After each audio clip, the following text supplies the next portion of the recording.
అలానే మిసేశ్వరం కులం, మతం, ప్రాంతం ఇవి సున్నితమైనటువంటి అంశాలు. చంద్రబాబు నాయుడు గారు వీటి మీద చాలా వ్యూహాత్మకంగా ఆయన వ్యవహరిస్తూ ఉంటారు ఎప్పటికప్పుడు. వాటి జోలికి లేదంటే వాటిని టచ్ చేసేటువంటి ప్రయత్నం కూడా చంద్రబాబు నాయుడు గారు చెయ్యరు. కాకపోతే సమాజానికి పనికొస్తుంది, భవిష్యత్ తరాలకి పనికొస్తుంది అని కనుక భావిస్తే ఖచ్చితంగా ఆ సున్నితమైనటువంటి అంశాలను కూడా టచ్ చేస్తారు. దానికి ఉదాహరణ ప్రతి గ్రామంలో శ్రీవారి టెంపుల్ ఉండాలి అనేటువంటి సంచలనమైనటువంటి నిర్ణయం తీసుకున్నారు. తాజాగా వెంకటేశ్వర స్వామి టెంపుల్ ప్రతి గ్రామంలో ఉండాలి అనేటువంటి ఒక నిర్ణయం తీసుకొని దేవాంశ్ పుట్టినరోజు సందర్భంగా ఆయన తిరుమలలో ఒక నిర్ణయం తీసుకున్నారు. అంతేకాదు భారతదేశంలో ఉండే అన్ని రాష్ట్రాల రాజధానుల్లో వెంకటేశ్వర స్వామి టెంపుల్ ఉండాలి, దానికి సంబంధించినటువంటి నిధులు ఇవ్వడానికి సిద్ధంగా ఉన్నాము అని చెప్పి ఆయన ఒక ప్రకటన చేశారు. మరి ఈ నిధులను ఎక్కడి నుంచి తీసుకొచ్చి ఇస్తారు? తిరుమల తిరుపతి దేవస్థానం ట్రస్ట్ నుంచి ఇస్తారా, లేదంటే ఇతర మార్గాల నుంచి తీసుకొచ్చి ఇస్తారా ప్రతి గ్రామంలో టెంపుల్ని నిర్మించడానికి అనేటువంటి క్వశ్చన్ కూడా మీకు వెంటనే రావచ్చు.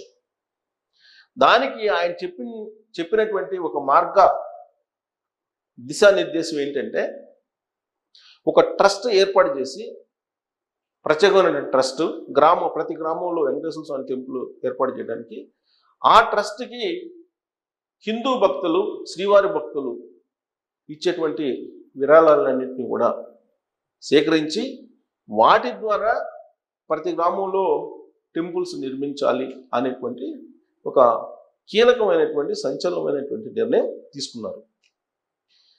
ఆ నిర్ణయం తీసుకోవడం వెనక ఆయన స్వానుభవాన్ని కూడా చెప్పారు. ఏంటి ఆయన స్వానుభవం అంటే, స్వర్గీయ ఎన్టీ రామారావు గారు తిరుమల తిరుపతి దేవస్థానానికి సంబంధించి అన్నదాన కార్యక్రమాన్ని స్టార్ట్ చేశారు అని గుర్తు చేశారు. ఆయన స్టార్ట్ చేసినటువంటి తరిగొండ వెంగమాంబ అన్నప్రసాద ట్రస్ట్కి సంబంధించి 2,200 కోట్ల రూపాయలు ఇప్పుడు ఫండింగ్ ఉంది. ఆ ఫండింగ్ నుంచి వచ్చేటువంటి ఇంట్రెస్ట్ తోటే ఇప్పుడు అన్నదాన కార్యక్రమం జరుగుతుంది, ఉచిత అన్నప్రసాదం జరుగుతుంది అక్కడ. సో స్వర్గీయ ఎన్టీ రామారావు గారు చేసినటువంటి ఆలోచన పూర్తి స్థాయిలో సక్సెస్ అయ్యింది అని చెప్తూ తదనంతరం అవయవదానం అనేటువంటి కార్యక్రమానికి తాను శ్రీకారం చుట్టానని చెప్పారు. చెప్తూ తిరుమల మీద 2004 ముందు ఈ నిర్ణయం తీసుకొని అవయవదాన ట్రస్ట్ని ఏర్పాటు చేసి అవయవదానం చేయడం ద్వారా మాధవ సేవతో పాటు మాధవ సేవ చేసినట్టు అవుతుంది. కాబట్టి అవయవదాన నిర్ణయం తీసుకొని తిరుమల నుంచి కిందకు వస్తున్నటువంటి సమయంలో క్లైమోర్ మైన్స్ అలిపిరి దగ్గర 2004 ఎన్నికలకు ముందు ప్రమాదం జరిగింది. క్లైమోర్ మైన్స్ రూపంలో నక్సల్స్ చంద్రబాబు నాయుడు గారిని హతం చేయాలనే ప్రయత్నం చేశారు. క్లైమోర్ మైన్స్ని పేల్చారు. ఆయన దాదాపు 30 అడుగుల ఎత్తుకి ఆయన కారు లేచింది. ఆ కారు కింద పడిన తర్వాత కారులో నుంచి ఈయన ధైర్యంగా ముందుకు వచ్చారు. ఈ విషయాన్ని ఇప్పుడు కూడా ప్రతి వేదిక మీద పవన్ కళ్యాణ్ చెప్తూ ఉంటారు. పవన్ కళ్యాణ్ గారు తాజాగా కూడా చెప్పారు. తాజాగా ప్రతి వేదిక మీద కూడా ఈ విషయాన్ని గుర్తు చేస్తున్నారు. అంత ధైర్యంగా వీరోచితమైనటువంటి వ్యక్తిగా ఆయన ఆ క్లైమోర్ మైన్స్ నుంచి బయటపడి రాష్ట్ర అభివృద్ధి కోసం నడవండి అని చెప్పి ధైర్యంగా ముందు అడుగు వేసినటువంటి చంద్రబాబు నాయుడు గారని పవన్ కళ్యాణ్ గారే ప్రతి వేదిక మీదుగా చెప్తూ ఉంటారు. అయితే ఆయన అంత ధైర్యంగా ఆ ప్రమాదం నుంచి బయటపడటానికి కారణం ఎవరు అని అంటే వెంకటేశ్వర స్వామి అని చెప్పి ఆయన విశ్వసిస్తున్నారు, నమ్ముతూ ఉన్నారు. ఆ రోజున వెంకటేశ్వర స్వామి కాపాడారు, లేదంటే ఆ రోజునే ఆయన భౌతికంగా వెళ్ళిపోయి ఉండేవాళ్ళు అనేది ఆయనే చెప్తున్నారు. సో కాబట్టి ఆ ప్రమాదం నుంచి బయటపడటానికి కారణం వెంకటేశ్వర స్వామి సేవ చేయటమేను. అక్కడ అవయవదాన కార్యక్రమానికి శ్రీకారం చుట్టి వస్తున్నటువంటి సమయంలో జరిగినటువంటి ప్రమాదం అది. తన మనసులో మానవ సేవ మాధవ సేవ రెండు కలిసి వస్తాయని చెప్పి ఆ స్కీమ్ని అనౌన్స్ చేశాను, కార్యక్రమాన్ని. అదే కాపాడింది, వెంకటేశ్వర స్వామి కాపాడారు చిత్తశుద్ధితో నేను ఆ కార్యక్రమాన్ని చేశాను కాబట్టి వెంకటేశ్వర స్వామి అలిపిరిలో జరిగినటువంటి సంఘటన నుంచి తన ప్రాణాన్ని రక్షిస్తూ బయటపడేశారు అనేటువంటి అభిప్రాయాన్ని వ్యక్తం చేస్తూ వెంకటేశ్వర స్వామి పవర్ ఏంటి అనేది తెలియజేశారు ప్రజలకి. వెంకటేశ్వర స్వామి చాలా పవర్ఫుల్. వెంకటేశ్వర స్వామి విషయంలో ఎవరైనా సరే అన్యాయం చేసినా లేదా వెంకటేశ్వర స్వామికి తప్పు చేసినా ఆయన పట్ల ఖచ్చితంగా శిక్షలు ఉంటాయి.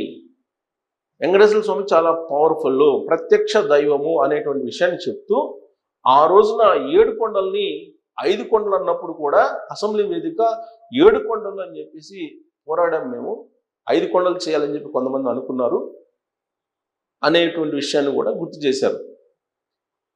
చెప్తూ వెంకటేశ్వర స్వామి పాదాల చెంత హోటల్స్ కానీ లేదా రెస్టారెంట్లు కానీ ఇతర కార్యక్రమాలు ఏవి ఉండకూడదు. తిరుమల అనేది ఒక ఆధ్యాత్మిక క్షేత్రం, ప్రపంచ ఆధ్యాత్మిక క్షేత్రం. అక్కడ ఆధ్యాత్మిక శోభ మాత్రమే కనిపించాలి తప్పితే ఇతర కార్యక్రమాలు కనిపించడానికి లేదు. అందుకే అక్కడ ముంతాజ్ హోటల్కి ఇచ్చినటువంటి 32 ఎకరాలని ఆ ఒప్పందాన్ని రద్దు చేస్తూ ఆ భూమిని ప్రభుత్వం వెనక్కి తీసుకుంటుంది అని చెప్పి ఆయన వివరించారు. అదొక సంచలనమైన నిర్ణయం. వెంకటేశ్వర స్వామి సంకల్పంతో ఆ నిర్ణయం తీసుకున్నాను అని చెప్పి ఆయన చెప్పడం జరిగింది. ఆల్రెడీ ముంతాజ్ హోటల్కి అలాగే దేవలోకం అనేటువంటి ప్రాజెక్టు, దాంతోపాటు ఒక రెస్టారెంట్లు, ఇవన్నీ నిర్మించడానికి ఒక కాంప్లెక్స్ నిర్మించడానికి చేసుకున్నటువంటి ప్లాన్. ఈ 32 ఎకరాల్లో 99 సంవత్సరాలు లీజుకు రాయించుకున్నారు. తిరుమల తిరుపతి దేవస్థానం 7 కొండల పాదాల చెంత ఉన్నటువంటి భూమి అది. అందుకే అది అక్కడ ఇవ్వడానికి లేదు, ఇచ్చేటువంటి ఛాన్స్ లేదని చెప్పి రద్దు చేశారు. ఆ మేరకు అఫిడవిట్ కూడా హైకోర్టులో వేశారు. కానీ దాన్ని ఓన్ చేసుకోవాలనేటువంటి ఉద్దేశంతో ఒబెరాయికి సంబంధించినటువంటి గ్రూపు కోర్టులో ఫైట్ చేస్తుంది. తిరుమల తిరుపతి దేవస్థానానికి సంబంధించినటువంటి భూమి కాదు అది. అసలు తిరుమల తిరుపతి దేవస్థానం బోర్డుకే సంబంధం లేదు, బోర్డు చేసినటువంటి తీర్మానం కూడా చెల్లదు అనేటువంటి ఒక వాదన ఇప్పుడు హైకోర్టులో చేస్తూ ఉంది. కానీ ప్రభుత్వం మాత్రం ఆ భూములు వెనక్కి తీసుకునేటువంటి నిర్ణయం అయితే తీసుకుంది. ఆ భూములు వెనక్కి తీసుకోవాలని చెప్పి ఆల్రెడీ ఆదేశాలు ముఖ్యమంత్రి హోదాలో చంద్రబాబు గారు జారీ చేశారు. బట్ ఇప్పటికీ కూడా జగన్మోహన్ రెడ్డి గారి హయాంలో ఆ భూముల్ని సొంతం చేసుకున్నటువంటి వాళ్ళు ఇప్పుడు హైకోర్టుకి వెళ్ళి ఏదో ఒక రకంగా ఆ భూముల్ని మళ్ళా అలానే ఉంచుకోవాలి, ఆ భూముల్లో మేము రెస్టారెంట్లు కట్టము, నాన్ వెజ్ వండము, ఏమాత్రం తిరుమల తిరుపతి దేవస్థానం ఉన్నటువంటి పవిత్రతని డిస్టర్బ్ చేయము, ఇలాంటివన్నీ కూడా కోర్టుకి చెప్తూ ఉన్నారు.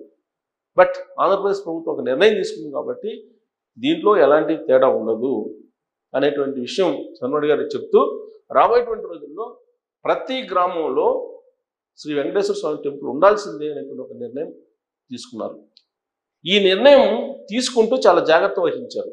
ఎందుకంటే మతపరమైనటువంటి అంశం, హిందూ మతానికే ఈయన చేస్తున్నారు అనేటువంటి ఆ భావం కలగకుండా క్రిస్టియన్స్కి కానీ ముస్లిమ్స్కి కానీ వాళ్ళ చర్చిలకు కానీ లేదంటే వాళ్ళ మసీదులకు కానీ వాళ్ళు నిర్మించుకుంటున్నారు.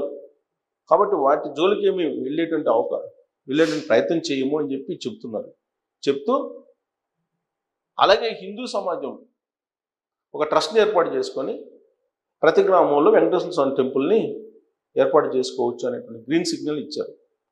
అయితే కొంచెం వెనక్కి వెళ్తే జగన్మోహన్ రెడ్డి గారి హయాంలో ప్రభుత్వ ఖజానా నుంచి పంచాయతీరాజ్ శాఖ నుంచి 1000 కోట్ల రూపాయలు డ్రా చేసి ఈ 1000 కోట్లను చర్చిలు నిర్మించడానికి ఆ రోజున జగన్మోహన్ రెడ్డి గారి ప్రభుత్వం ఇచ్చింది. బట్ చంద్రబాబు నాయుడు గారు అలా ఇవ్వట్లేదు. వెంకటేశ్వర స్వామి టెంపుల్ నిర్మాణాలకి ప్రతి గ్రామంలో వెంకటేశ్వర స్వామి టెంపుల్ నిర్మించాలి అంటున్నారు.